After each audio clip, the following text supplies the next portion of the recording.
그 어떤 분이 그렇게 말씀하시더라고요. 우리나라의 어떤 한 분이, 그분은 물리학자인데, 물리학을 전공하신 분인데, 물리학, 천문학, 역사학, 또 뭐죠? 또 생물학.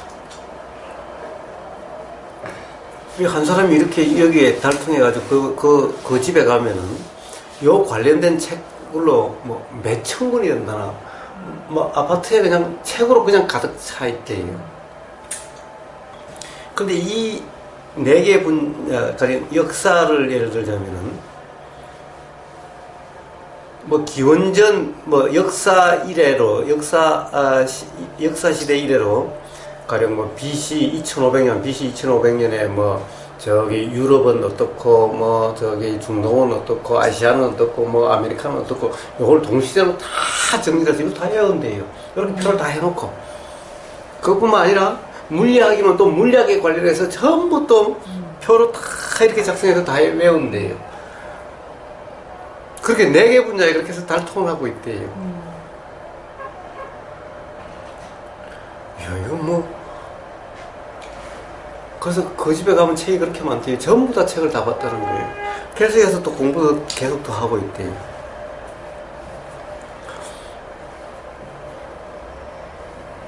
와.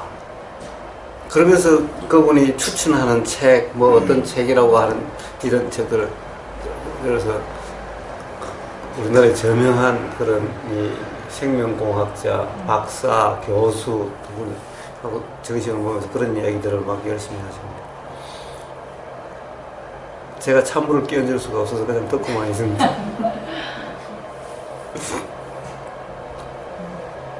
와, 참 그분들은 막 감탄을 하죠. 그런 사람에 대해서 감탄을 해요. 그분들도 감탄을 하는 거예요. 그 사람들에 대해서, 그 사람에 대해서. 집에다가 쓰레기를 잔뜩 두고 있는 꼴이나 같은 건데, 그리고 그 책들을 전부 다 막 줄까지 서고 전부 다 공부를 해서 해박하게 다 알고 있고 그 책을 갖다 다 설명을 다 한다는 거예요. 자, 그러면은 보세요. 과학으로 한번 봅시다. 아인슈타인의 상대성 이론이 나와서 아인슈타인이 한때 한 시대를 풍미했을 때 아인슈타인이 책을 열심히 읽고 아인슈타인 책을 막 방 안에 가득히 저장하고 그 이론을 완전히 해서 어디에 가서 난 아인슈타인 상대성 이론을 다 파악하고 다 이해했어 라고 열심히 설명한다고 합시다. 근데 지금 시대가 가서 아인슈타인 상대성 이론도 이제 진리가 아니다, 그냥 그대로가 다가 아니다 라고 되면은, 그럼 그때 열심히 했던 것이 다 뭐가 돼버렸나요? 어떻게 되죠? 우리가 과학이라고 하는 것들, 물리학이라고 하는 것들이, 자, 한번 보세요. 자, 코페르니쿠스가 그 이전까지 천동설이었다가 지동설을 주장했는데, 그 당시에는 아주 획기적이었죠? 과학자들 이럴 때는, 예, 어서오세요. 예, 아주 획기적이라고 생각했는데, 지금 보면은, 아니, 천동설이라고 해도 지구가 돌고 있었고, 지동설이 돌고 있었던 사실일 뿐이잖아요. 예? 그때 뭐가 사실이 달라졌나요? 그 다음에 지금은 뭐 지동설이 뭐 그렇게 뭐 대단한 뭔가요? 그러니까 지동설에 대한 책을 갖다가 코페르니쿠스가 나왔을 때 그때 그 책을 잔뜩 사가지고 집에다 주장해 놓고 있는 게 그게 뭔 의미가 있어요? 응?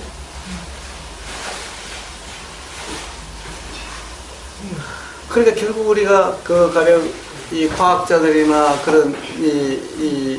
그런 분들이 가령 많은 책을 소장하고 있고 책을 계속 공부한다는 것은 사실은 천동설에서 지동설로 바뀌는, 지동설이 막 나오면은 지동설에 대한 책을 막 나오게 될 거고, 그 시대에 풍부했으니까 아인슈타인의 상대성 이론이 나왔으면 상대성 이론에 대한 책이 막 많이 있을 거고, 그럼 이것들을 다 사가지고, 그때 사가지고 열심히 공부하고 집에다가 다 차곡차곡 꽂아 놓을 거 아닙니까? 그 책이 몇천 권이 되는 거죠, 분야마다. 시대가 지나고 나면 다 쓰레기잖아요. 지금 뭐 지동설 책이 있다는 것이 문서학으로 고고학적인 가치는 있을지 몰라요. 예? 그 당시에 코페르니쿠스가 나왔을 때 주장했을 때 그때 나온 책을 보관하고 있으면 이게 책 내용이 아니라 책 자체 고고학적인 그런 것밖에 안 되는 거잖아요. 책이란 것이 고고학적인 가치를 두려고 만든 거예요. 아니면 요 만들어가지고 몇천 년 지나가면 고고학적 가치가 있을 테니 그러려고 책을 만드나요? 그렇다고 한다면은 그런 책을 다 모아둔다는 게 뭐예요? 다 쓰레기 계속 쌓아놓고 있는 거와 다를 바가 뭐가 있어요? 새로 나온다면은 그래요. 그런 책이 그냥 한번 보고 지나가면 됐지. 그것을 갖다가 마치 그 시대의 진실인 양, 발견된 진리인 양. 그것도 또 세월이 흘러가면은 또 거기에 대한 문제가 새로운 이론이 나오면은 이게 또 쓰레기 아닌가요 또? 몇천 권의 책이 그런 것이 아닌가요? 역사학도 한번 봐요. 자, 역사학에서 보세요. 단칭이냐 이런 거죠. 우리나라에서 안중근 의사 애국. 자, 일본에서는 테러리스트. 네? 자, 그러면은 도대체 역사를 안다는 거 이게 뭐예요? 결국에는 쓰는 사람의 생각일 뿐이잖아요. 그 사람의 생각에 따라서 다 달라지는 거잖아요. 어떤 역사적인 사실이 그 사람이 역사에 대한 책을 많이 가지고 있는 거예요. 또 역사는 책도 또 1000권 이상 된다는 거에 꽉꽉 찼다고 그러니 그러면 도대체 어떤 역사 프랑스 혁명에 대한 시각도 어느 시각에서 봤을 때 다 다르죠? 도대체 어떤 것을 알고 있다는 거예요? 어떤 사람의 생각을 알고 있다는 거예요? 도대체 그 사람이 알고 있다는 것이 그 책들이라는 것이 역사적인 사실, 진리를 이야기하고 있나요? 결국에는 어떤 역사가의 자기 관점, 자기 사관, 자기 생각들 정리하는 것일 뿐이잖아요. 그럼 이 사람은 그 중에 어떤 사람이 마음에 든다고 해서 그 사람 생각을 갖다가 자기는 껴안고 있는 것일 뿐이잖아요.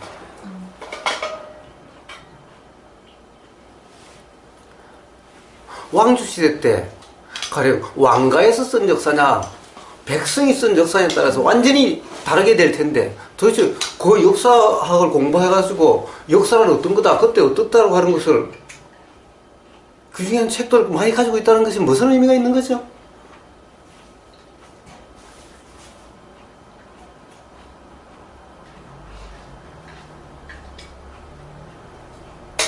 그런 거 아닌가요? 자, 역사가 됐든 종교가 됐든 생물학이 됐든 천문학이 됐든 물리학이 됐든 여러분 그 사람은 머리가 좋으니까 그런 분야를 다 섭렵해서 몇천 권의 책을 방 안에다 두고 4개 분야에 완전히 박식할지는 몰라도 자, 그런 상태는 자명하다고 하지 않는 상태라는 겁니다. 자, 자명함이란 뭘까요? 자명은 뭘까요? 천문학이 됐든 지질학이 됐든 이치적으로 다르나요? 네? 만약에 저쪽에 저 위에 우리가 보는 저 어디 우주 어디에 거기가 뭔가 생명체가 있어가지고 그쪽에서 연구한다면은 여기가 하늘일 거 아닙니까? 그쪽 입장에서 보면은 우리는 그쪽이 하늘이고 그러면 그쪽 입장에서 보면 여기가 우리 지금 살고 있는 요게 천문학일 거고 그렇지 않나요? 이치적으로 뭐가 다르죠? 그 중에서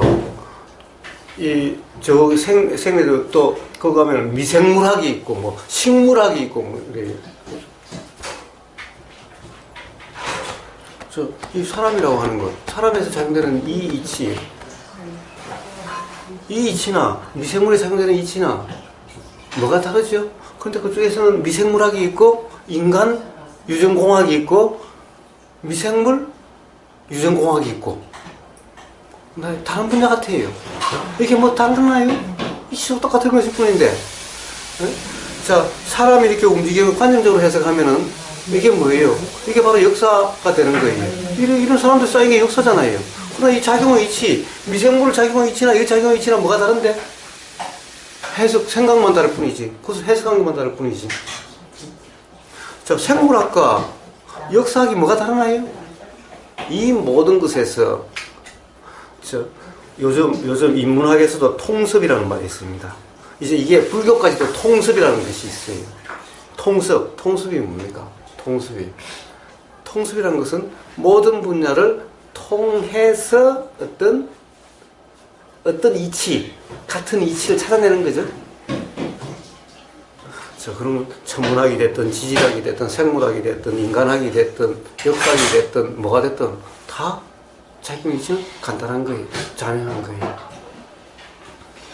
왜? 바로 모든 것이 다 통습되는 이치는 뭔가요? 바로 작용을 연기라는 겁니다. 모든 이것은 그런 것의 현상일 뿐이라는 거예요. 저 천상이라고 하는 천문학이라는 것도 작용 연기의 현상, 지질이라고 하는 것도 작용 연기의 현상, 인간학, 이 역사라고 하는 것도 작용 연기의 현상, 생물학이라고 하는 것도 인간 뺀 나머지 생물에 대한 작용 연기의 현상. 자, 같은 통수는 뭘로 되나요? 바로 부처님이 말씀하신 법, 작용의 이치, 연기, 작용, 이것으로 모든 것이 통습이 되는 거예요. 진정한 통습은. 그 이치가 분명하면은 역사학이 됐든 물리학이 됐든 생물학이 됐든 천문학이 됐든 자명하는 거예요. 카오스, 아까 이야기했다시피 바람에 낙엽이 우수수 떨어지면서 제각각 흘러내리는 이 운동이 제각각 다르지만은, 그것을 갖다가 과학자들은 카오스 그래요. 도대체 규칙을 발견할 수 없다. 그래서 제가 보기에는 자명합니다. 전혀 이치의 응남이 단 하나도 없다. 그 사람들은 도대체 이치를 못 찾아내겠다. 패턴을 못 찾아내겠다. 그래서 저는 이 혼돈이야. 카오스. 저한테는 카오스는 없다. 너무나 분명하다. 너무나 자명하다라는 거예요. 역사학이 됐든 유전공학이 됐든 미생물학이 됐든 식물학이 됐든.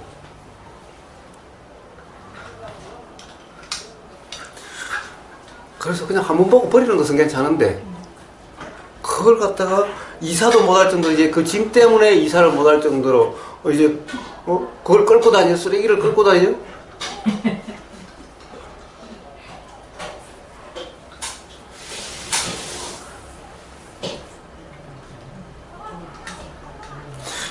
그 자리에서 제가 이런 얘기를 하지를 못했어요. 왜냐면 너무 열심히 이야기하고 그래서 제가 그 자리에서 이런 이야기하면 참을 게 없는 거고.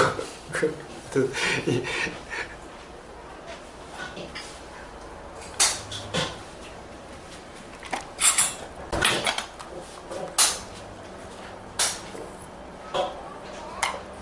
그 과학자들은 그 나뭇잎 떨어지는 그런 걸 가지고 어떤 연구를 하나요? 예? 어떤 연구를 하나요? 거기서 규칙을 찾으려고 하는 거죠. 도대체 어떻게 이렇게 살랑살랑 하면서 어떤 놈은 이렇게 떨어지고 어떤 놈은 저렇게 떨어지고 동시에 이렇게 또 오면서 지하철을 나와서 요 오는 거리에 바람이 웃을 보니까 우수수 이렇게 떨어지는데 요게 반짝반짝한 것도 다르듯이 일관 있게 왜 우리 뭐죠? 왜 집단 그 하는 거 보면 뭐 손이 올라가는 거 보면 하나 탁 올라가는 거잖아요. 하나 탁. 이게 아니라 이거 제각각 이러는 거예요. 비상이 발생했습니다. 비상이 발생했습니다. 정지 복구. 외출 설정이 되었습니다. 비상이 발생했습니다.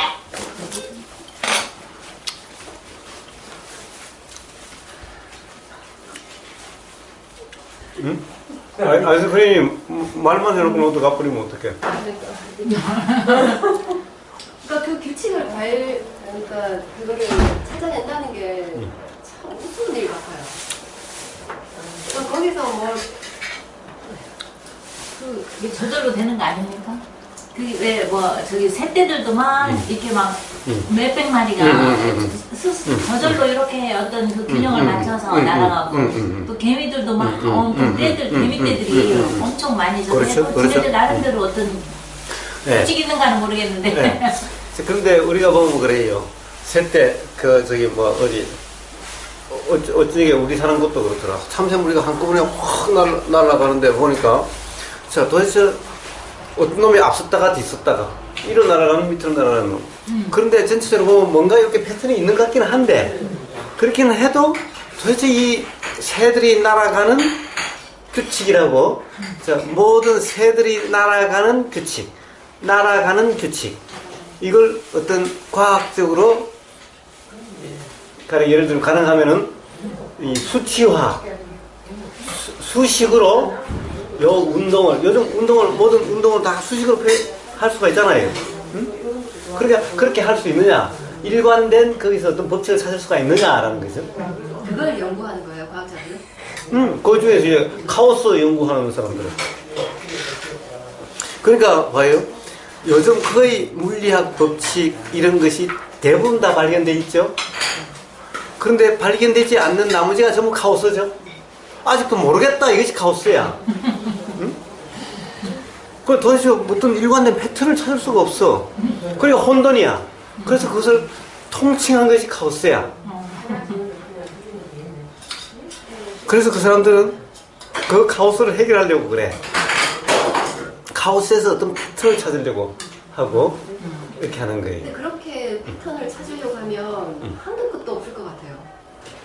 그러니까 그렇게 해서 하나의 뭐 규칙을 찾았다고 해도 또 다른 게 또 또 패턴을 거기에 또 다른 거에 또 찾아야 되고 그렇게 찾으면 그럼 어떻게 찾을래요? 그러니까 한도 끝도 못 찾을 것 같아요. 예?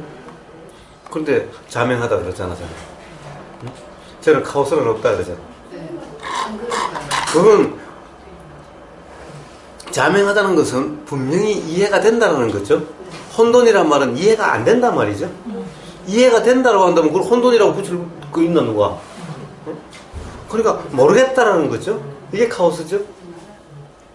그러니까 카오스에 대한 책을 이렇게 카오스에 대한 책이 많아요.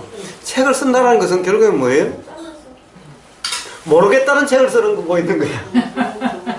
혼돈의 책이네. 네, 혼돈의 책인 거야. 말 그대로 혼돈의 책인 거야. 결국에는 카오스가 뭔지 모르고 카오스라는 것을 우리는 어떤 뜻으로 쓴다 요거만 써놓는 거야.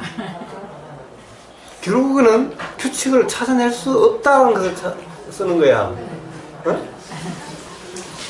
근데 규칙이란 있다. 그것도 자명하다. 과학자들은 절대 찾아낼 수가 없겠지. 과학자들은 절대 찾아낼 수가 없어요. 아마 계속해서 어떤 사람이 찾아내면 또 누군가 와서 또 바꾸고 또 바꾸고 또 바꾸고 계속 그럴 거예요. 끝없이 그것이 아마 반복될 거예요. 유전공학에 대해서 끝없이 그러고 있듯이. 그러나 부처님은 그냥 일부에 다 그냥 해결하신 거예요. 그래서 제가 마지막에 한 분한테 얘기를 했어요. 자, 진정한 통섭은 그분이 그런 뭐 천문학, 역사학, 생물학, 물리학에 다 달통했다라고 그러지만은 그것이 아니라 진정한 통섭, 진정한 달통함이란 뭐냐? 결국 그런 것은 전부 현상이다.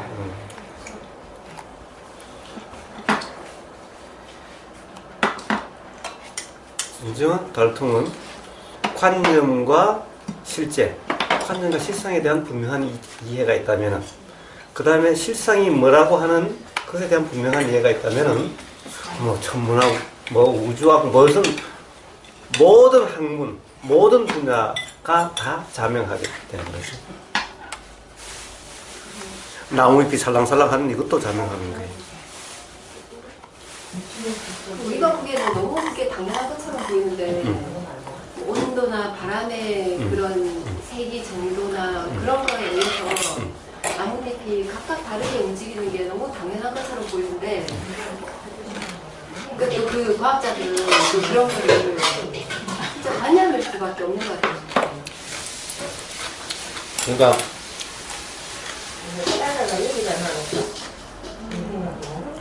그 사람들은 뭔가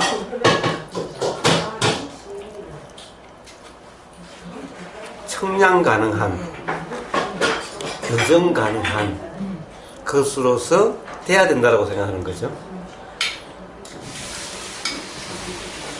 그리고 이치를 어떤 수식으로 정량화 시킬 수 있어야 된다고 생각하는 거죠. 그래야 과학적이라고 생각하는 거죠. 그렇게 해서 논문으로 만들어서 실을 수 있어야 된다고 생각하는 거죠. 자, 그래서 그렇게 하려고 계속 하고 있는 거죠. 그래서 상당 부분 그런 부분을 했지만은 이게 결국 관념화되지 않으면 수식으로 표시할 수가 없는 거죠. 실제는 절대 수식으로 표식할 수가 없는 거죠. 그러니까 가령 과학이라고 하는 것 또한 결국에는 현상학일 뿐이다. 그래서 과학자가 이 부처가 될 수 없는 거다. 즉 이치를 알 수 없는 거다. 현상학을 통해서는 절대 이치를 알 수가 없다라는 거예요. 그러니까 결국에는 현상, 관념 속에 빠져서 관념에서 허우적거리지 벗어나지를 못하고 있는 꼴인 거예요. 그 많은 책들도 다 그냥 그런 것들인 거예요. 관념 노리는 문제. 그렇습니다.